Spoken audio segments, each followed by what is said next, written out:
listening to the best of the Martha Zoller Show.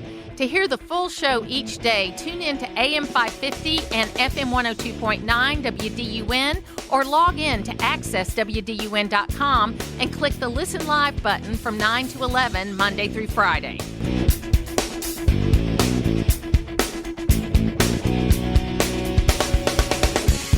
Good friend Kelly Loeffler, who's now the head of the Small Business Administration, and she's with us today. Kelly, welcome back to the program. How are you? Excellent. Thank you so much, Martha. Thrilled to be on with y'all. Yeah, so I loved, right after you got appointed or got confirmed, I loved you showing up at the office on Friday and there was nobody there. And then on Monday, everybody was there. So I love what you're doing there. But last week, you were having a blast at the Iowa State Fair. Tell us about that.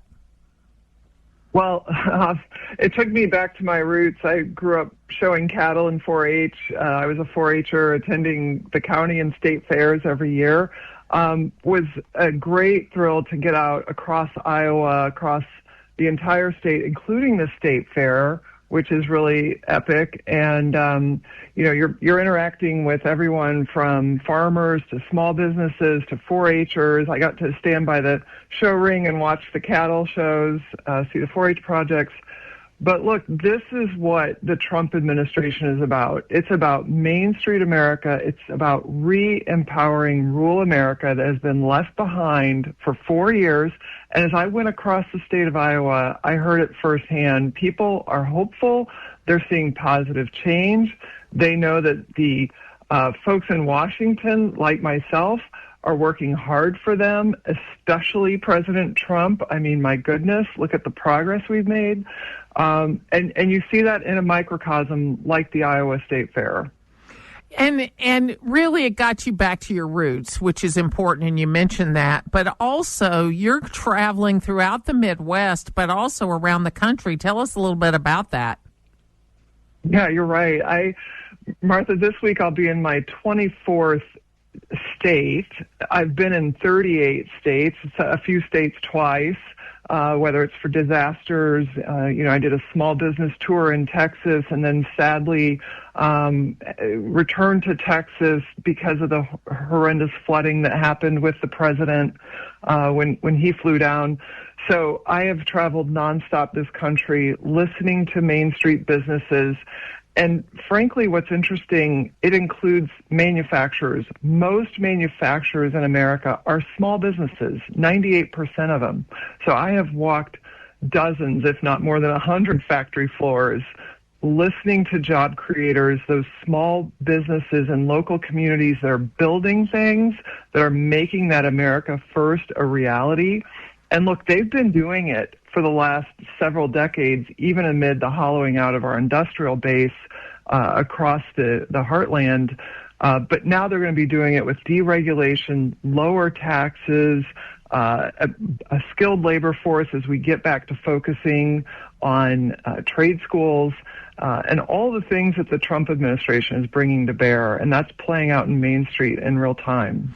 Yeah, and I think, too, having someone like you, and I know it's not just you, it's the entire cabinet where it's applicable, is getting out there and talking about these issues. Because I've met with a few small business folks that have run into a couple of glitches related to how the tariffs have been impacted and how they've been applied.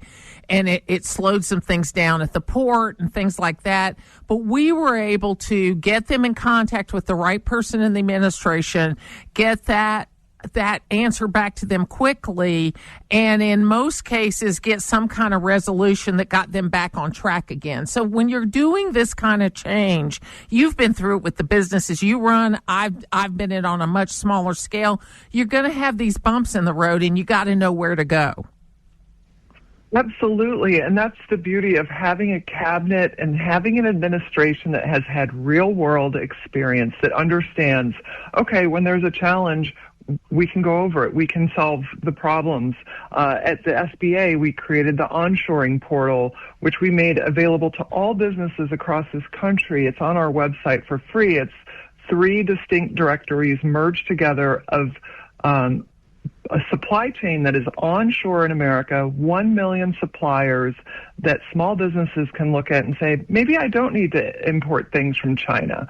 And it's everything from green tea to component parts for auto manufacturers. It's you name it. And we make things in this country. We're just going to make it easier to make things. And that's thanks to Drill Baby Drill, Made in the USA, deregulation, and everything we're doing at SBA, including doubling the limits on our small manufacturing loans up to $10 million.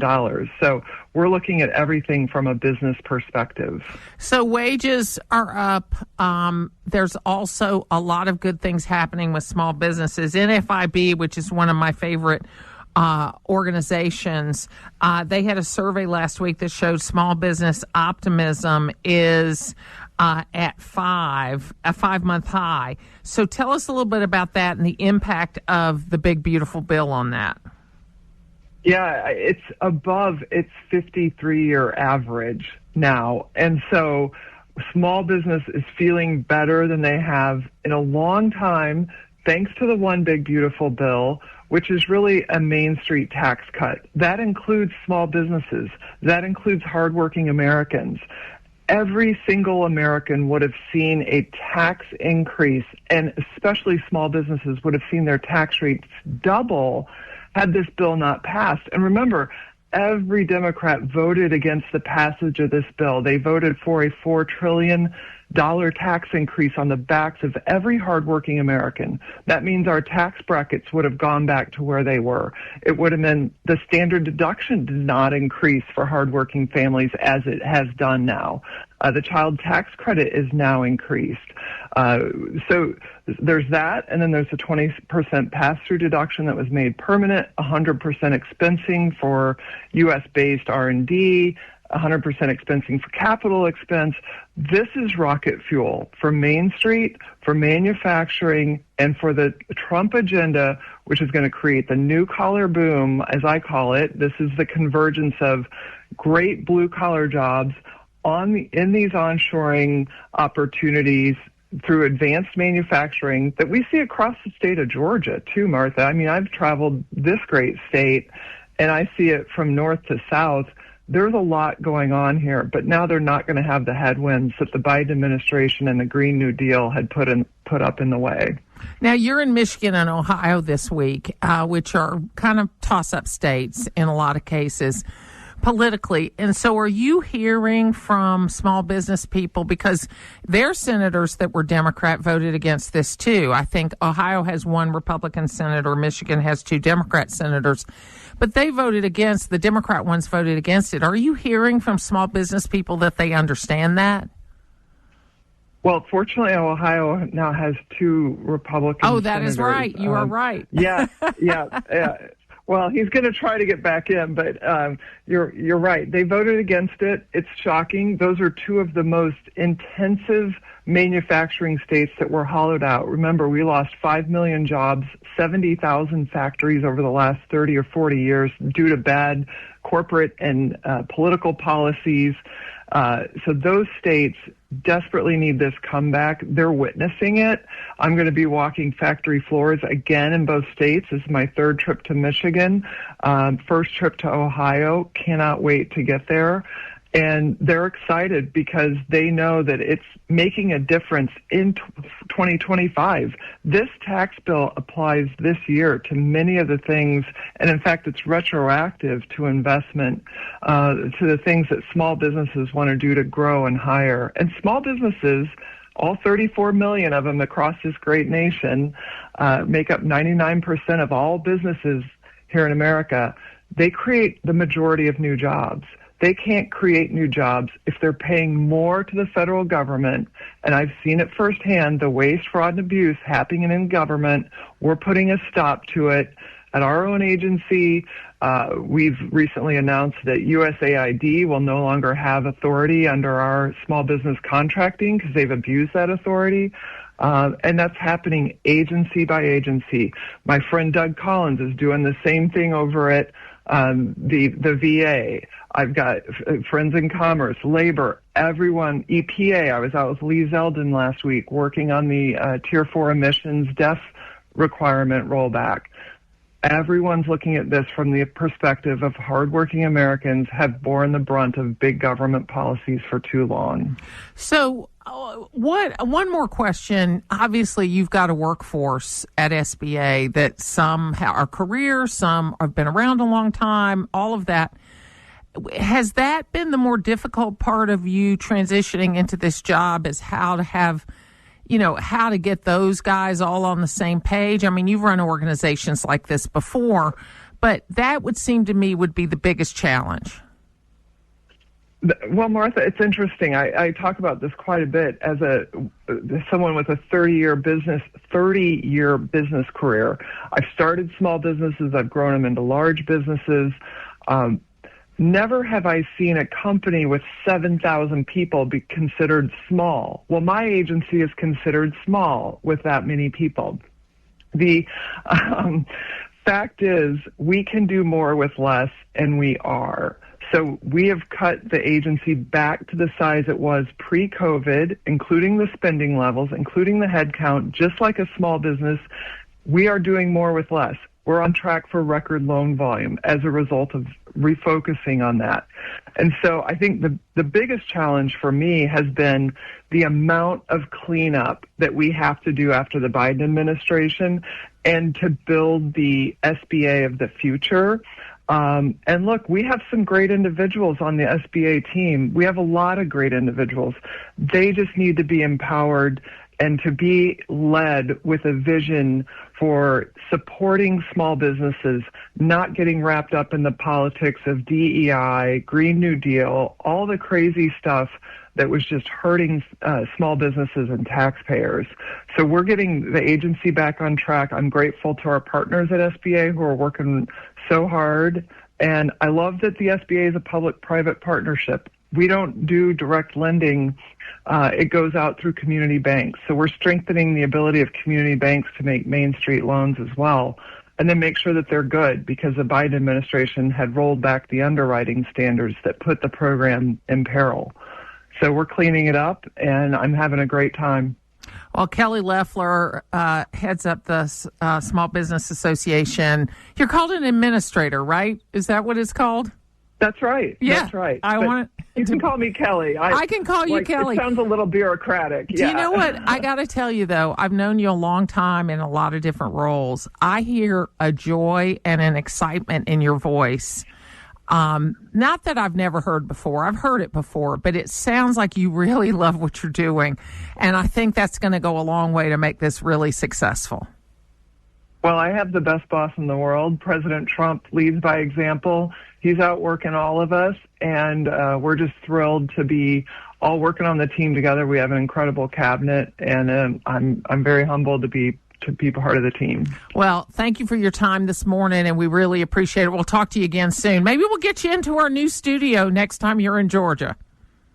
Let's do it. Look forward to it, Martha. It's where North Georgia comes to talk. It's the Martha Zoller Show on AM 550 and FM 102.9 WDUN. Joining me right now is Ambassador Carla Sands. She was an ambassador to Denmark during the last Trump administration, and I really appreciate her being with me today. Ambassador, welcome. Hi, Martha. Great to be with you. So I just don't know how anybody couldn't look at what's happened in the last week and not look at that and say, this is a good thing for America. This is a good thing for the world. No, I don't trust Vladimir Putin. I am a trust but verify kind of person because we've seen in the past and, through many administrations, things that he will do or not do. But we are making progress in the course of peace, and we ought to all be happy with that.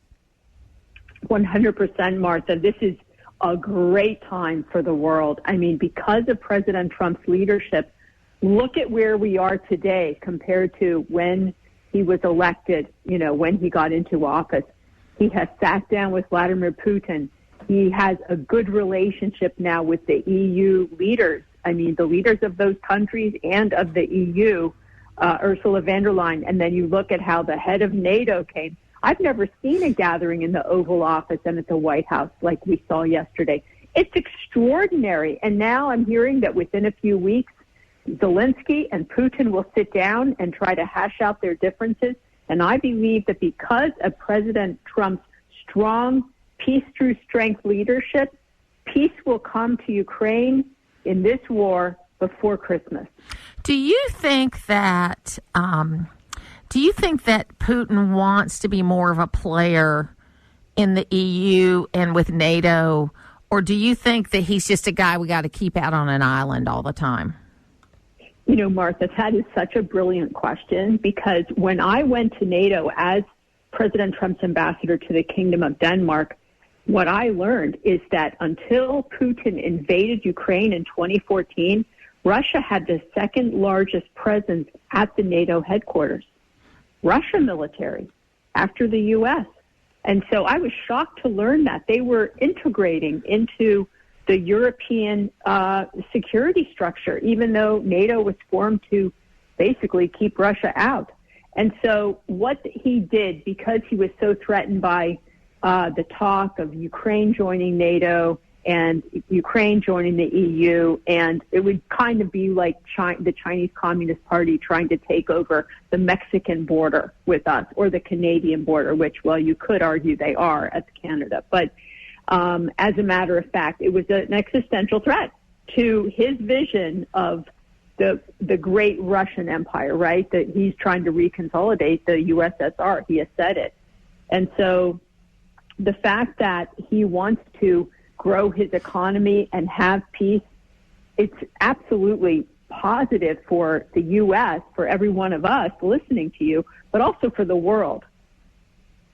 Yeah, I mean, in really since we dropped the bombs on the nuclear facilities in Iran, China's been amazingly quiet. And I'm not saying I trust that, but they've been amazingly quiet. And then you've got, you know, the country that you represented, Denmark, and then if you look at Finland, Norway, Sweden, a lot of people don't understand that these countries actually do have issues with Russia. I mean, that they're closer to Russia than people think. You know, we lost a lot when we stopped teaching geography in schools, but I think that people don't understand that these countries are a lot closer to Russia than most people think. Yes, I mean, Poland's border is right there. And you look at Finland, they share a very long border with Russia.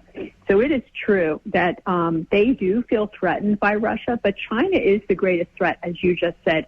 And for Russia and China to create an axis of, like George W. Bush used to say, an axis of evil, is a really bad thing for the United States and the world. And so that we would welcome Russia back if Putin and the leadership behave, that they stop invading countries and that they play fair, like on a level playing field with trade. It would be wonderful for the Russian people to be able to have more diverse trade than just selling their energy to India and China. But as far as you said about China being really quiet since we bombed Iran, I have to say that there have been, I've seen official social media channels very provocative about attacking our military. And so they are not letting up. They may be a little bit quiet in some ways, but they are in a war with us. Just most Americans don't understand it because it's a hybrid war.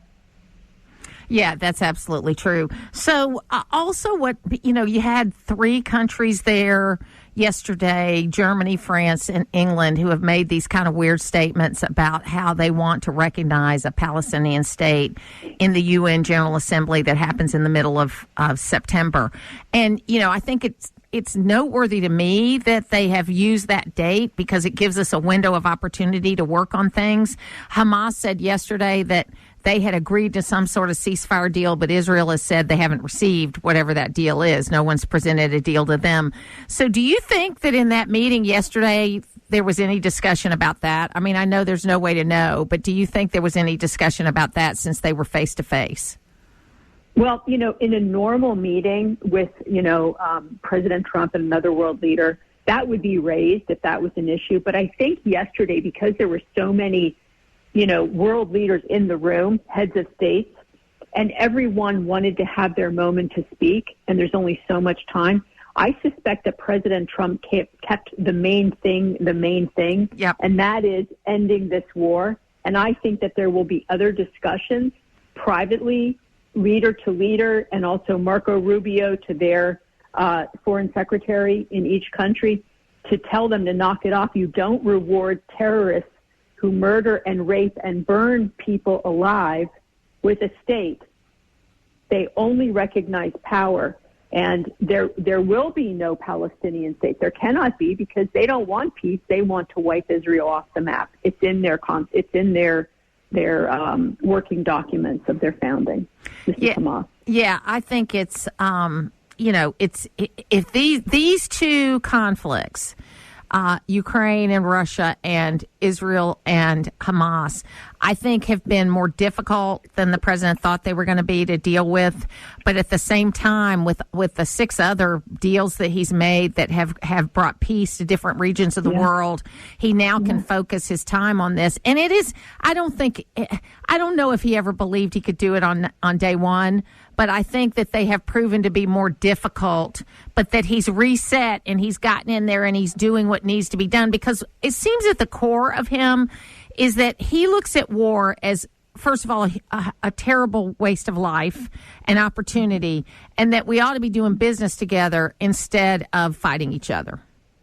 I love that, Martha. I think that is well said. President Trump is the peace president. He loves life. And it's just so heartening to see an American president who's not trying to get us into foreign wars. That is, for me, really encouraging. If you'll just think back, when he did that speech in Saudi Arabia, I think it was last May, he talked about how he wanted to promote global security through trade and prosperity. So no more permanent enemies. He literally wants to be friends with the world, have peace, and do more business. I was in commercial real estate, and I understand how hard it is to get deals done. Nothing worthwhile is easy. You have to fight for every deal. And I know that when he said on day one, he knew it would be hard, but he had to give people hope and optimism. And look how it has given him momentum. Look at how fast this is happening. He just met with Putin on Friday. Monday, he just met with all the world leaders that have a say on the other side. They're going to have a meeting now I get chills talking about it, to get to peace. It is such an exciting time because of President Trump's strong leadership. I mean, and look, I think we need to, quote, kill him with capitalism, okay? We show him how to have a better life. But I think the other thing that President Trump has brought to this, and he really showed it when he went to Saudi Arabia a couple of 3 months ago, where finally, as an American president, we said, we're not trying to change you into what we are, but we want to do business with you and we want to have peace with you. We understand that your culture is different than our culture is. But if you come here to live, then you have to accept our culture. And I think that was a real change from, we want to democratize the world. I mean, yes, I think democracy is the best way. I think capitalism with an underpinning of freedom is the best way to spread prosperity throughout the world. Okay, that's my personal view. But at the same time, we need to be respectful of other people's way of governing. And I think he showed that in that meeting in Saudi Arabia. Oh, yeah. I mean, first of all, he is not nation building. We saw the failure of that from Bush and Obama and Biden. It's wasting our treasure. And now look at, because of his tariffs, the money flowing into our treasury. We want to build up America and renew America and not the world. There's a big world out there, and he's right about just having trade, a good relationship, encouraging good behavior, but not tying crazy stuff, especially the leftist stuff that we were tying under the previous administration to trade and aid. But he also wants immigrants to assimilate, to speak English, to become a melting pot, one with us, not bring a separate culture. And I'm so proud that he did follow through with so many of all of his campaign promises that I can think of. And one is securing that border and literally not letting one illegal come in last month.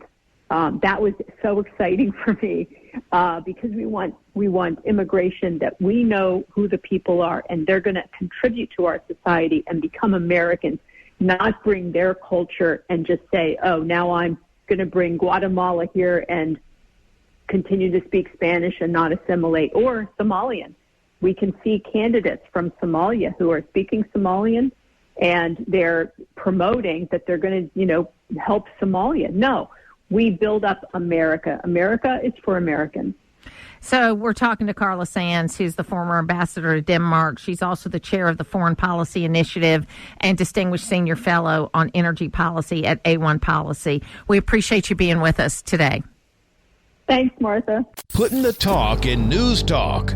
It's the Martha Zoller Show on AM 550 and FM 102.9 WDUN. Michael Levine is with me right now. And we get together with him every other week and talk about different issues. And before we get to that just amazing sight we saw in the White House yesterday, I wanted to talk to you a little bit about California. Michael, you got Gavin Newsom out there talking about suspending temporarily, the way they do districts so that they can play tit for tat with Texas on congressional districts. And the people of California, amazingly, overwhelmingly, 2-1, said no, they don't want to do that. They like the way things are.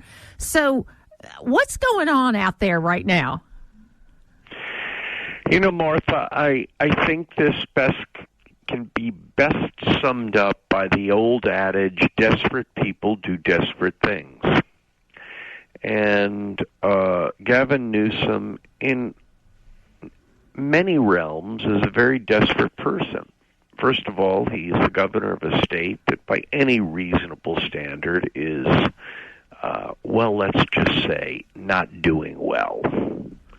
Let's be polite and say not doing well. Additionally, he harbors some fantasy hope of running for president of the United States, which I think most reasonable people think is probably not viable. And so desperate people do desperate things, and he is seemingly desperate for the oxygen of relevance and attention. And he thinks he's on a equal plane with Donald Trump. and I bless know his heart. He's not. What do you say in the South? Bless his heart. I know, it's so true. He's so true. I mean, he thinks he's on an equal plane with a guy who can play multi-level chess and do all the things that he's doing, and he's not doing a good job in his home state. I had my first boss in the real world was a guy by the name of Herb Blondheim, and I was an assistant buyer at Rich's. This is way back when, 1980, a long time ago, and I was so consumed with getting to the next job. And he took me out for lunch, my little 22-year-old self, and took me out to lunch. And he said, "You know what, Martha, you're going to be really good someday as a buyer if you ever get there. You're spending too much time thinking about the next job and not doing the job you're in very well." It was like the best advice I ever got. I've applied it to so many things in my life and given it to people. And that's exactly where a lot of these, whether it's Pritzker or it's Gavin Newsom, they are looking at the next job they think they want instead of doing the one they're in.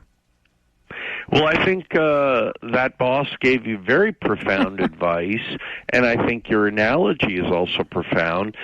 The other problem, of course, is when you're talking about Gavin Newsom and you're talking about California, you're talking about a state that is in terrible decline, unsustainable decline, a massive budget deficit.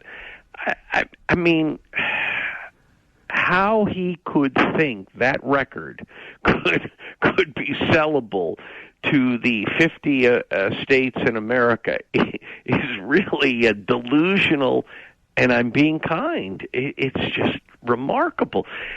He doesn't seem to understand that for 49 other states, California is a joke, a laughing, a punchline. I don't know what to say, and I live here, and I'm telling you. And it was a beautiful place to live. I mean, God, it was California dreaming. It was now it's California screaming. It's and I live here. You would think, wow, Michael, you must have a favorable outlook. You live there. I'm telling you, by any objective standard, this most recent illegal alien murder is just example 493264923 of a myriad of bad policies doubled and tripled down on. So we're talking to Michael Levine. He's the author of the book Broken Windows, Broken Business: How the Smallest Remedies reap the biggest rewards. And well, let's look at what happened in Washington yesterday. I don't care who you are, and I know there are people that have Trump derangement syndrome, and no matter what he does, they're going to criticize it. But any normal common sense person is going to look at what happened yesterday, where you got basically the free world in the room together to talk about how to make peace, and what happened with the meeting with Putin and what is going to happen. This is one of the most amazing foreign policy times I've ever lived in. And you're still going to have a large portion of the people that are going to say he's failing.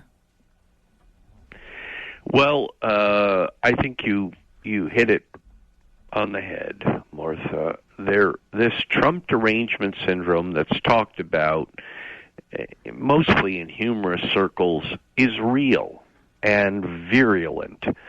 It is not. It is a mind virus unlike anything I've ever seen. There is nothing President Trump can do, literally nothing, that people infected with Trump derangement syndrome will not find massive fault with.